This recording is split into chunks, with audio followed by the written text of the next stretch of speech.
What's up, African diaspora? It's your favorite attorney, Attorney Allie Booker, and we are here today to discuss some juicy information. I know you guys have been keeping up. You know I like to talk about the economy, government, and court cases. So those are the things that I'm going to discuss. The first thing that I'm going to discuss in my first video with you all is about Trump and what's going on with Trump. And USA Today had a very good article in their paper on the 29th of December. And that particular article discussed in depth the issues with the ballots, the issues with putting Trump off the ballot, what's going to happen when these states do so. So I kind of like to use that article as a little bit of a measure when speaking to you guys about it. But this is a hot and heavy issue and debate.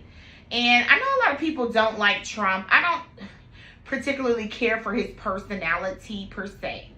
But I will say that people were in a better position when he was when he was the president. However, I would never vote for him. But a lot of people love Trump. And a lot of people like myself detest Trump.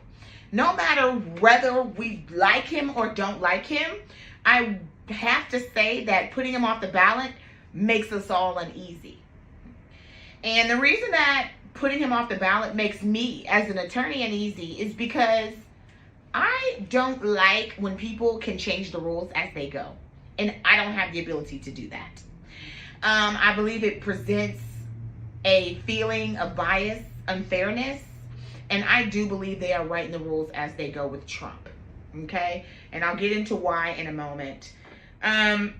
Let's talk about what's happened. Colorado and Maine have declared that he is no longer on their ballot, but they have stayed, meaning they have halted that decision, and they're not going to let it take any precedence, or they're not going to let it go into effect, okay, until after his charge or his trial.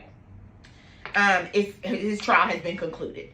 And I think that that's a very, good way to go. They're going to wait till the appeals process is done. They have to wait to see what's going to go on. But they have removed him from the ballot. Okay? Now, there are other states that are following suit. It is my understanding that there is a huge list of states that are following suit. Okay? Texas, our home state, being one of them. Although we are the African diaspora, a lot of us, or some of us, are located in Texas, and that's a huge state. And it's the big states that are doing it. That California is moving to do it. Arizona, Nevada, Oregon, New Mexico, New York are also states that are saying that they're going to do this, behind Maine and Colorado. Why does this matter?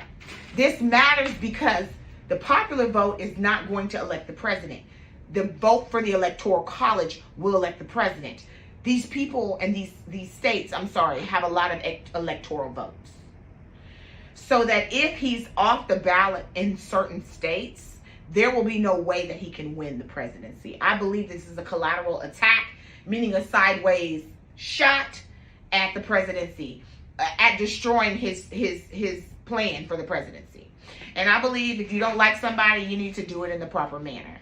You don't just do what you want as you go, and when you want, and then couch it behind the fact that you're the government and you're able to cast him off of this state's ballot. It doesn't mean it's right. Okay? And this could backfire, because with this being done, he has garnered more support. People don't want to see an injustice right in their face, and this is an injustice in front of everyone's face. And so I do believe that he's going to use this legal fight to boost his campaign, and he's going to ride off of it as he has been doing. I honestly believe that, if someone's time has come to fall, they will fall. He has 4 criminal trials that are set in 2024. That's going to stop him from being able to go on the campaign trail and do what he wants to do anyhow. Okay? Then he has to make sure that he's not convicted on 4 trials. Right? If he's convicted at trial, that very well may stop him from being on the presidential ballot for the Republican Party, okay, as a whole. So, that is something that they need to visit at the proper time. Who's in trouble is the Republican Party. The Democrats should not care. Because what happens is, if he's allowed to stay on the ballot, which I believe he should through March, he is elected as the president, the Republican candidate, and then he is convicted.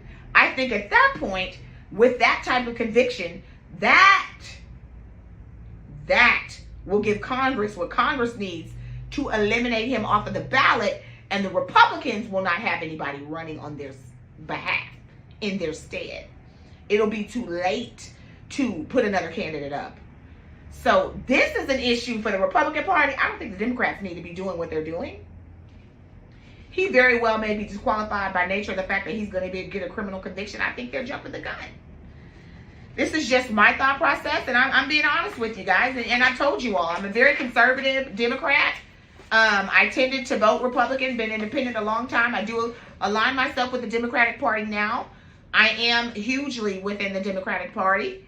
However, I'm looking at you and telling you I don't think this is right. So I think that we need to take a look at exactly what we're doing. What's right is right and what's wrong is wrong. And I don't think it matters who we're doing it to. It's the thing that's wrong that we need to look at. Until next time, African diaspora, goodbye. Peace be with you and many blessings.